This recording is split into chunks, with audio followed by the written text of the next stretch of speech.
This hadith narrated by Hazrat Aisha Siddiqa radiallahu ta'ala anha describes an event where some Jews sought permission to enter Prophet sallallahu alaihi wasallam's house and greeted him with the words Assam alaik, meaning death be upon you. Upon hearing this, Hazrat Aisha Siddiqa radiallahu ta'ala anha responded by invoking Allah's curse upon them, stating that death and the curse would be upon them instead.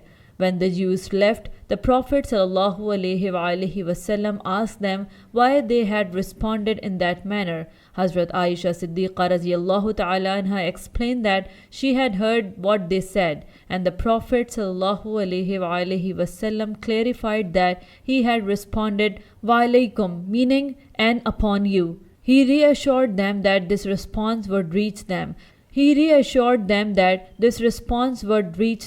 But their curse would not affect him. Musnad Ahmad, Hadith number 23750.